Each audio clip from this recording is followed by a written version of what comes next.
కొంచెం బ్యాక్గ్రౌండ్ అండి, మీకు అరఫ్రేమ్ అనిపిస్తుంది కదా, మాకు అది వస్తుంది. మీరు వస్తే ఈ లైన్ మీనింగ్ వస్తుంది, అది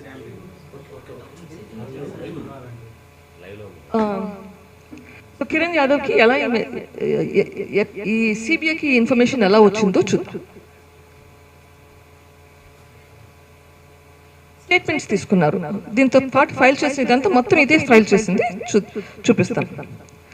స్టేట్మెంట్స్ తీసుకున్నారు. ఫస్ట్ అర్జున్ రెడ్డి స్టేట్మెంట్ ఉంది ఇక్కడ.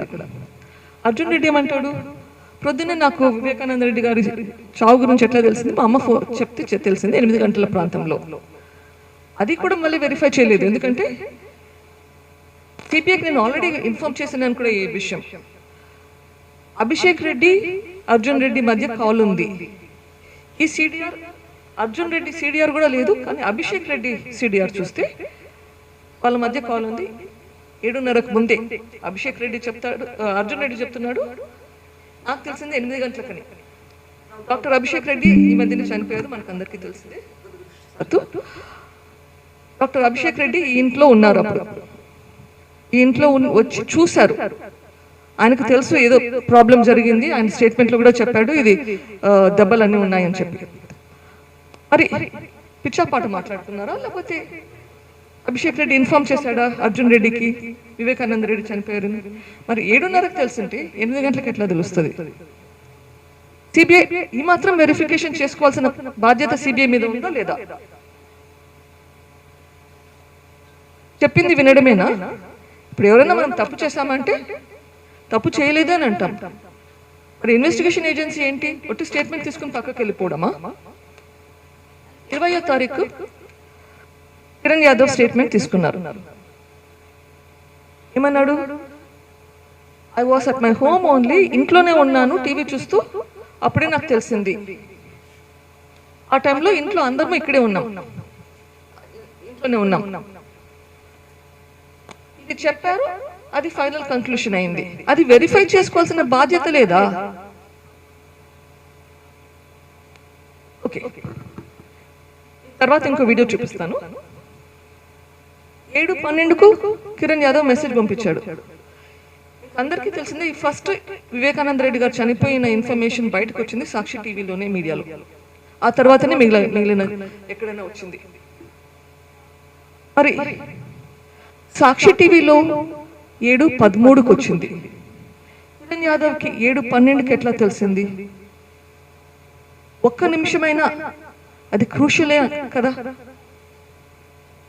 7:13కి సాక్షిలో వస్తే మీకు సాక్షి టీవీ వీడియో కూడా చూపిస్తాను, అది కూడా సిబిఐ ఎక్స్ట్రాక్ట్ లో నుంచి తీస్తాను. సో ఇంకా ఎట్లా తెలిసింది? సో సాక్షి టీవీ నుంచి తెలియలేదు, ఇంకా ఎట్లా తెలిసింది? కిరణ్ యాదవ్ ఫోన్ రికార్డ్స్ చూస్తే ఆ రోజు ప్రొద్దున గంగిరెడ్డితో మాట్లాడాడు. సో అట్లా ఏమైనా తెలిసిందా అని నాకు అనుమానం ఉంది. ఇంకా ఏం చెప్పాడు కిరణ్ యాదవ్, నేను ఎవరికి పంపించాను. సో వీళ్ళు చెప్పింది అక్కడ రాసుకున్నారు అంతే, ఇంకా వేరే అసెస్మెంటే లేదా, దీంట్లో ఇన్వెస్టిగేషనే లేదా?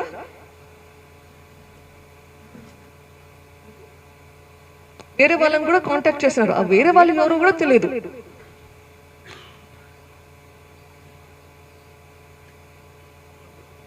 ఈ తర్వాత ఇది 20వ తారీఖు తీసుకున్నారు వీళ్ళ స్టేట్మెంట్.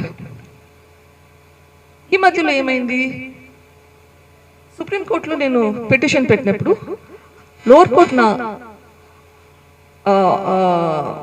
నేను చెప్పింది సరి అక్సెప్ట్ చేయలేదు కాబట్టి సుప్రీంకోర్టులో అడిగాను, నా దగ్గర ఇన్ఫర్మేషన్ ఉన్నది, సిబిఐకి ఇవ్వడానికి పర్మిషన్ ఇవ్వండి అని చెప్పాను.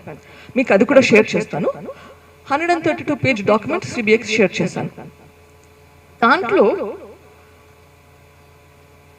సిబిఐకి నేను ఇస్తాను, పర్సనల్గా వచ్చి ఇస్తాను, మీకు ఎక్స్ప్లెయిన్ చేస్తాను అని చెప్పాను. ఎందుకంటే అంత పెద్ద డాక్యుమెంట్ మీకు చూస్తే అంత ఈజీగా అర్థం కాదు, వాళ్ళు ఎక్స్ప్లెయిన్ చేయాలి. నేను మళ్ళీ చాలాసార్లు ఈమెయిల్స్ పెట్టి ఫోన్లు చేసి అడిగితే నాకు 24వ తేదీ అపాయింట్మెంట్ ఇచ్చారు. అప్పటికి స్టేట్మెంట్ తీసుకున్నారు. నేను ఇచ్చిన స్టేట్మెంట్ డాక్యుమెంట్స్ ఇచ్చాక then they realize there's a problem and they came back. మళ్ళీ స్టేట్మెంట్ తీసుకున్నారు 27వ తారీఖు. ఇప్పుడు ఏం చేశారు, నేను ఇచ్చిన ఇన్ఫర్మేషన్ చూస్తున్నారు.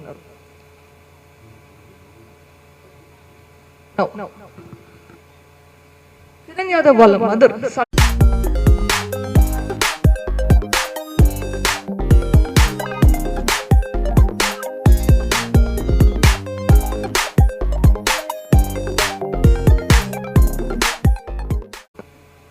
ఆ రోజు రాత్రి సునీల్ యాదవ్ ఇంటి నుంచి 10-10:30 ప్రాంతంలో ఉమాశంకర్ రెడ్డితో మాట్లాడి బయటికి వెళ్ళారు. గంటన్నర తర్వాత మళ్ళీ వచ్చారు. ఆ తర్వాత మళ్ళీ వెళ్ళాడు. మళ్ళీ వెళ్తే నేను నా భర్తని నా చిన్న కొడుకుని సునీల్ ఎక్కడికి వెళ్ళాడో పోయి చూడండిరా అని పంపించాను. వాళ్ళు పోయి వెతికి కొన్ని గంటల తర్వాత మళ్ళీ వెనక్కి వచ్చారు. ఆ టైంలో వివేకానంద రెడ్డి ఇంటికి కూడా వెళ్ళారు. అక్కడ స్టేట్మెంట్ లో ఇచ్చింది. ఆగండి, ఇక్కడ ఈ ఇన్ఫర్మేషన్ సిబిఐకి 2021లో తెలుసు. ఆ రోజు రాత్రి వివేకానంద రెడ్డి ఈ ఇంట్లో చనిపోతే ఈ ఇంటికి వాళ్ళు ఈ ఇంటి పరిసరాలలోకి వాళ్ళు వచ్చింటే వాళ్ళ స్టేట్మెంట్ మళ్ళీ తీసుకోవాల్సిన అవసరం ఉందా లేదా సిబిఐకి? జస్ట్ ఆలోచించండి. ఏం చేశారు? ఈ ఇన్ఫర్మేషన్ వాళ్ళకి 2021లో ఉంది. ఇంకొకటి, ఈ స్టేట్మెంట్ సిబిఐ 2 సార్లు తీసుకుంది. జూన్ 2021లోను, జూలై 2021లోను 2 సార్లు సిబిఐ ఆమె దగ్గర నుంచి ఇదే స్టేట్మెంట్ తీసుకుంది. 2 సార్లు తీసుకుందంటే అది చాలా ఇంపార్టెంటే. మరి ఎందుకు దీని మీద యాక్ట్ చేయలేదు? I really don't understand. తర్వాత సునీల్ యాదవ్ ఇంటికి వచ్చాడు. ప్రొద్దున్నే మళ్ళీ ఉమాశంకర్ వచ్చి తీసుకొని పోయాడు సునీల్ యాదవ్ని అని చెప్పింది. 2 సార్లు తీసుకుంది. ఇప్పుడు కిరణ్ యాదవ్ని నేను ఇది బయటకు తెచ్చాను కాబట్టి సిబిఐ మళ్ళీ అడిగింది కిరణ్ యాదవ్ని, ఏంటి స్టేట్మెంట్ గురించి అని. ఎవరిని అడిగింది? కిరణ్ యాదవ్ని. స్టేట్మెంట్ ఇచ్చిన వాళ్ళని కాదు, కిరణ్ యాదవ్ని అడిగారు. కిరణ్ యాదవ్ ఏమంటాడు? మా అన్న ఇంట్లోనే ఉన్నాడు ఆ రాత్రంతా. మా అన్న ఇంట్లోనే ఉన్నాడు ఆ రాత్రంతా. మా అమ్మ మీద ఎవరో ప్రెషర్ పెట్టి తీసుకున్నారు ఈ స్టేట్మెంట్. మా అన్న ఇంట్లోనే ఉన్నాడు, మా అమ్మ స్టేట్మెంట్ ప్రెషర్ మీద తీశారు అంటే వాళ్ళన్న ఇంట్లోనే ఉంటే మరి మొత్తం పాత చార్జ్ షీట్ అంతా రాంగ్ అయినట్లా? వాళ్ళ అన్న ఇంట్లోనే ఉన్నాడు అంటే గన ఆ రోజు రాత్రి సునీల్ యాదవ్ ఈ ఇంటికి రాలేదు, వివేకానంద రెడ్డి గారిని చంపినట్లు కూడా తప్పే కదా. ఇది కరెక్టా? లేకపోతే ప్రెషర్ పెట్టి తీసుకున్నారు, అది కరెక్టా? ఏది కరెక్ట్? కనీసం ఈ కాంట్రడిక్షన్స్ అన్నది రిజాల్వ్ చేయాలనా? సిబిఐ ఈ కాంట్రడిక్షన్స్ ని రిజాల్వ్ చేయాల్సిన బాధ్యత సిబిఐకి ఉందా లేదా? ఎందుకు సిబిఐ ఇట్లా ఇన్వెస్టిగేషన్ చేస్తుంది? ఎవరిని ప్రొటెక్ట్ చేయడానికి చేస్తుంది?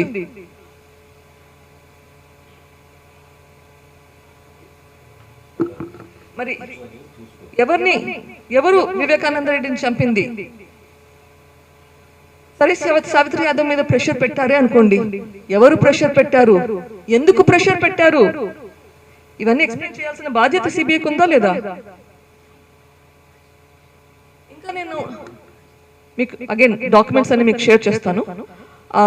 132 పేజీల డాక్యుమెంట్ లో కిరణ్ యాదవ్ కి గంగిరెడ్డికి మధ్య ఉన్న ఫోన్ కాల్స్ కూడా చూపించాను. దాంట్లో కిరణ్ యాదవ్ గంగిరెడ్డి తోటి మాట్లాడాడు. దాని గురించి ఏమని చెప్పాడు? ఆ రోజు ప్రొద్దున నేను గంగిరెడ్డికి ఫోన్ చేయలేదు, నాకు గంగిరెడ్డితో పెద్ద పరిచయం లేదు, 1-2 సార్లే మాట్లాడాను. నా ఫోన్ నుంచి మా అన్న సునీల్ యాదవ్ ఫోన్ చేశాడు గంగిరెడ్డికి, నేను చేయలేదు అంటే సిబిఐ ఒప్పుకుంది దాని గురించి. కానీ అగైన్ ఫోన్ ఎక్స్ట్రాక్ట్ అన్నది ఒకటి ఉంది. బహుశా సిబిఐ వాళ్ళు గమనించారో లేదో నాకు తెలియదు. ఫోన్ ఎక్స్ట్రాక్ట్ ప్రకారం కిరణ్ యాదవ్ గంగిరెడ్డికి ఫోన్ ట్రై చేస్తాడు, మిస్డ్ కాల్ ఉంది. తర్వాత మళ్ళీ మాట్లాడతాడు. 6:56 గంగిరెడ్డితో మాట్లాడతాడు. మళ్ళీ ట్రై చేస్తాడు కిరణ్ యాదవ్ గంగిరెడ్డికి.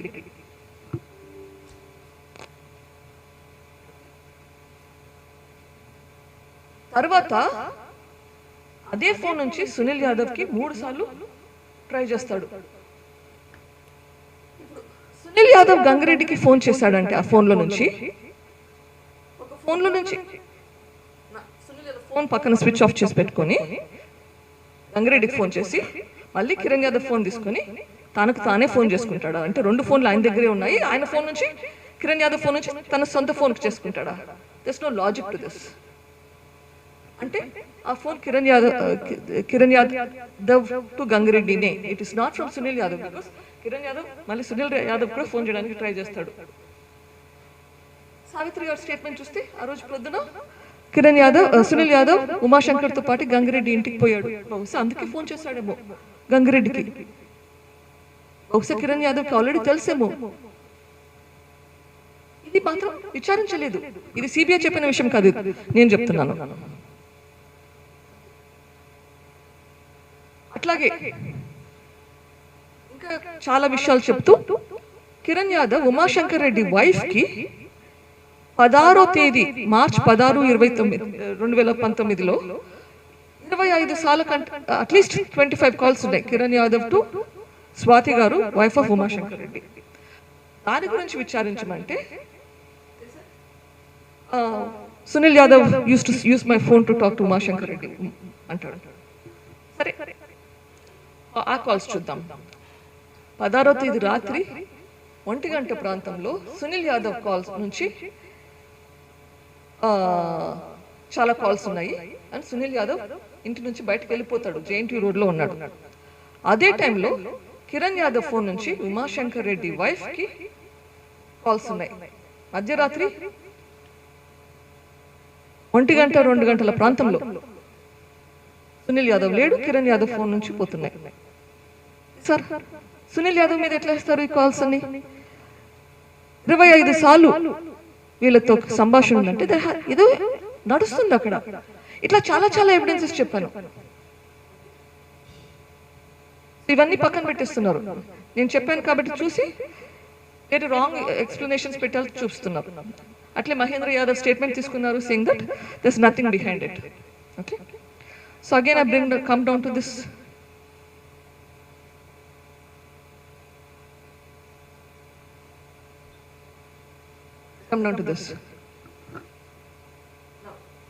కిరణ్ యాదవ్ ఇవన్నీ చెప్పాను మీకు. సావిత్రికి ఎలా కనెక్షన్ ఉందో, సునీల్ యాదవ్కి, కృష్ణయ్యకి, గంగిరెడ్డికి, ఉమాశంకర్ వైఫ్. కిరణ్ యాదవ్ నుంచి భరత్ యాదవ్ కు, మహేంద్ర యాదవ్ కు కూడా చాలా ఫోన్ కాల్స్ ఉన్నాయి. ఆ కాల్స్ అరౌండ్ ఫిబ్రవరి 2019లో మొదలైనాయి. బట్ మర్డర్ అయిన తర్వాత విపరీతంగా ఎక్కువ కాల్స్ ఉన్నాయి. ఎందుకు? భరత్ యాదవ్ గురించి మనకు అందరికీ తెలిసిన విషయమే.